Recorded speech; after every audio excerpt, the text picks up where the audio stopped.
சின்னக்கானல் 301 காலனியில் மீண்டும் காட்டியானையின் தாக்குதல். காட்டியானை தாக்குதலில் வீடு முழுவதுமாக சேதமடைந்தது.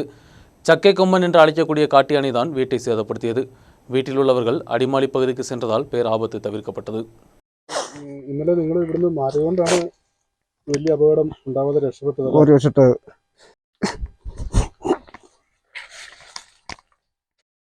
கடந்த தினம் இரவு 301 காலனியில் சக்கை கொம்பன் இறங்கியது. கோபியின் வீட்டின் சுவரை சேதப்படுத்தியது.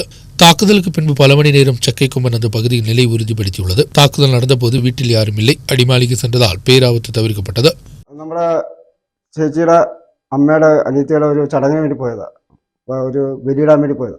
ബലിയിൽ വരുന്ന ഇന്നലെ വരേണ്ടതായിരുന്നു, പക്ഷേ ജസ്റ്റ് ഒന്ന് വണ്ടി കിട്ടാന്നപ്പോൾ വരാനൊന്നും പറ്റിപ്പോയി.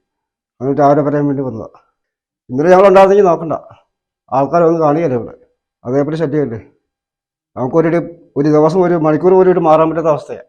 നമുക്ക് എന്ത് കാര്യത്തിനായാലും പുറത്ത് പോയാൽ ഓരോ കാര്യങ്ങൾ ചെയ്ത് വരാൻ പറ്റുമോ? നമുക്ക് ചെയ്യാൻ പറ്റുമോ? ആരും ഇവിടെ കൊണ്ട് ആരും അന്വേഷിച്ച് വരുന്നില്ല. ഇലക്ഷൻ സമയത്ത് കറക്റ്റാണ്, എപ്പോഴാളുണ്ടാവും. അതിൻ്റെ പുറകെ വോട്ട് ചെയ്യാനും മറ്റു കാര്യങ്ങൾ പ്രവർത്തിക്കാനൊക്കെ നമ്മൾ പോകും. പക്ഷെ നമ്മളെക്കുറിച്ച് ആരും ചിന്തിക്കുന്നില്ല. സർക്കാർ ഇത് നമ്മളെ കഴിഞ്ഞിറങ്ങി താഴെ തന്നെ കണ്ടില്ലേ, അത്ര കാട്ടിക്കൂട്ടി കാണിച്ചിട്ട്. ഇത് എല്ലാ വർഷം ഇങ്ങനെ ചെയ്യുന്നു, ഇത്ര മാത്രമേ ഉള്ളൂ പറയാനുള്ളൂ.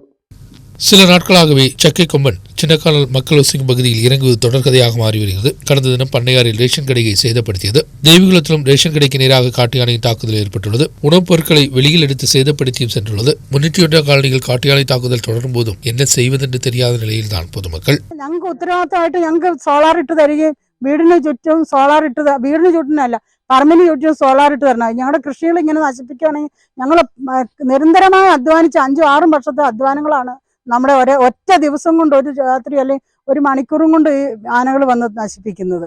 അതിന് വേണ്ടായ എല്ലാ അധികാരികളും ഇതിന് ശ്രദ്ധ വെച്ച് ഞങ്ങൾക്ക് വേണ്ടായ സഹായം ചെയ്തു തരണമെന്നാണ് ഞങ്ങൾ ഈ അവസരത്തിൽ അപേക്ഷിക്കുന്നത്.